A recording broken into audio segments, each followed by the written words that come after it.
আবার যদি সমাজের মধ্যে, রাষ্ট্রের মধ্যে, পৃথিবীর মধ্যে কোন রোগ ব্যাধি আক্রান্ত করে ফেলে, বলেন তো সমাজ রাষ্ট্র পৃথিবী পরিচালনা করার জন্য, সমাজ রাষ্ট্র পৃথিবী ওই রোগগুলো মুক্ত করার জন্য কোন কিতাব দরকার?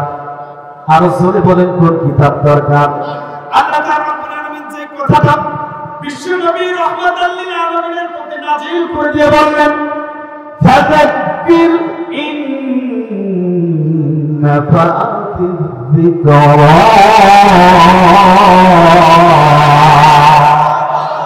আরো জোরে বলতে হবে, আল্লাহু আকবার।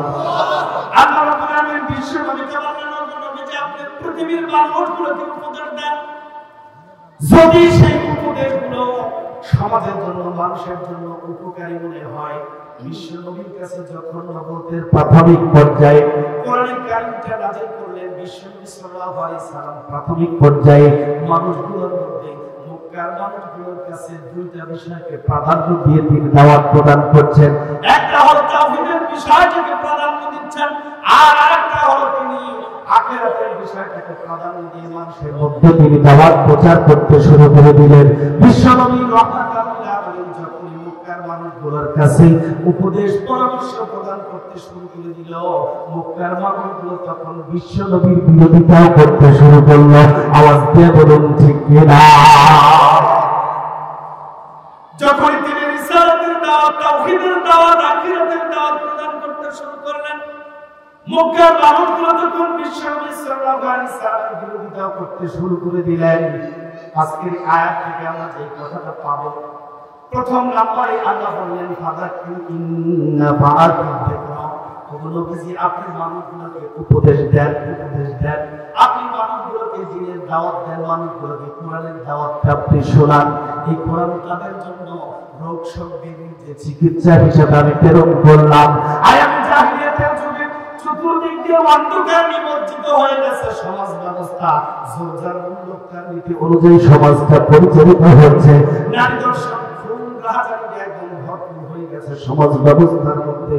আল্লাহ রাব্বুল আলামিন বিশ্বনবীকে জানাই দিলেন, ও নবীজি সমাজকে অন্ধকার থেকে তুলে আনার জন্য, আলোর পথ দেখানোর জন্য এমন একটা ম্যাগনেটিক পাওয়ারফুল কিতাব দরকার, যে কিতাবটা আমি আল্লাহ আপনাকে দান করছি। আওয়াজ দিয়ে বলুন সুবহানাল্লাহ।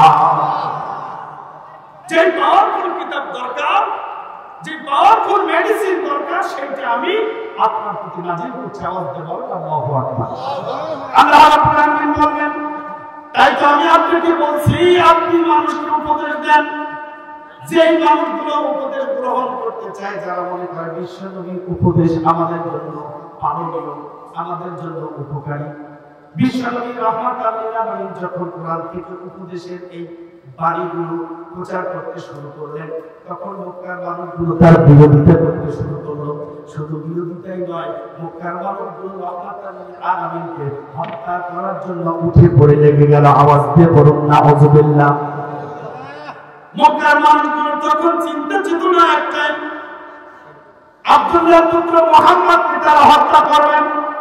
শুধু হত্যা করে ক্ষান্ত হবে না, তারা ঘোষণা করতে শুরু করে দিল, আব্দুল্লাহর পুত্র মুহাম্মদকে যেখানে পাওয়া যাবে সেই জায়গাতে তারা তাকে হত্যা করতে চায়, এমন একটা ঘোষণা তারা করতে শুরু করে দিল। আব্দুল্লাহর পুত্র মুহাম্মদকে তারা প্রাণ নাশ করবে, এইটাই তাদের একমাত্র চিন্তা চেতনা। আল্লাহ রাব্বুল আলামিন তারপরে আয়াতে কারিমার মধ্যে যে কথাটা বলছেন, এই কথাটা সর্বপ্রথম বলেন, আলোচনা চলে যাব। সায়াদাক্কারু মান ইয়াখশা।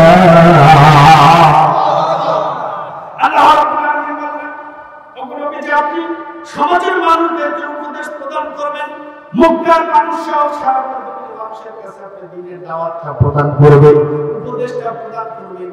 যে সকল মানুষগুলোর অন্তরের মধ্যে আমি আল্লাহর ভয় আছে, যে সকল মানুষদের অন্তরের মধ্যে পরকালীন জীবনের ভয় আছে, ওই মানুষগুলো অবশ্যই আপনার দাওয়াতটা গ্রহণ করবে। আওয়াজ দিয়ে বলুন সুবহানাল্লাহ। কথাটা আরো জোরে বলুন, কথাটা জানাই দিচ্ছেন কাকে? বিশ্বনবী মুহাম্মদুর রাসূলুল্লাহকে আপনি দাওয়াত দিতে থাকেন, উপদেশ দিতে থাকেন।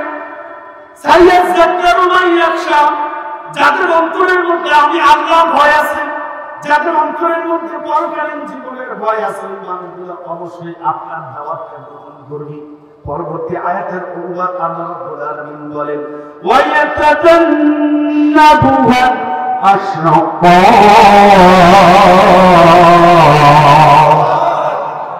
আল্লাহ রাব্বুল আলামিন তারপরে বলেন আর ওই ব্যক্তিরা আপনার উপদেশ গ্রহণ করবে না। সরল অনুবাদ বলছি আল্লাহ রাব্বুল আলামিন বিশ্ব নবীকে বলতেছেন ওই ব্যক্তিরা আপনার উপদেশ মানবে না। যারা কপাল পোড়া হতভাগা একদম যাদের কপালটা পুড়ে গেছে ওই মানুষগুলো আপনার উপদেশ গ্রহণ করবে না। ওই মানুষগুলো কোরআনের দাওয়াত গ্রহণ করবে না। ওই মানুষগুলো হাদিসের বাণী গ্রহণ করবে না। ওই মানুষগুলো বিশ্বনবীর আদর্শ অনুযায়ী জীবন গঠন করার চেষ্টা করবে না। আল্লাহ রাব্বুল আলামিন তারপরে বলেন আল্লাযী ইয়াসলান্না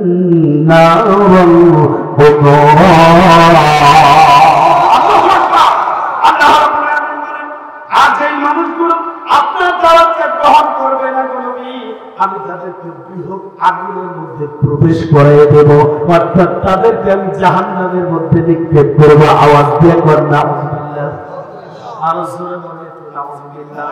তারপরে আয়াতে বলা সুম্মা লা ইয়ামুতু ফিহা ওয়া লা ইয়াহইয়া।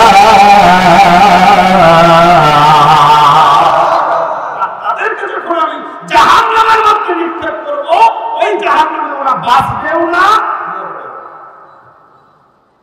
কি হবে? ওরা বাঁচবেও না মরবেও।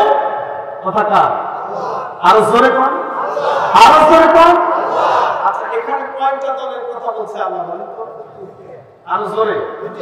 এটা দুনিয়ার কোন দলের কথা আমি বলবো ইনশাআল্লাহ। আচ্ছা মানুষের জন্য জায়গা কয়টা? একটা জান্নাত আর একটা জাহান্নাম। এই কয়েকটা আয়াতের সরল অনুবাদ বললাম। এখানে কয়টা দলের কথা বললাম না? একটা হলো যারা আল্লাহকে ভয় করে, পরকালকে ভয় করে। আল্লাহ বলতেছেন ও নবী আপনার উপদেশ তারা গ্রহণ করবে।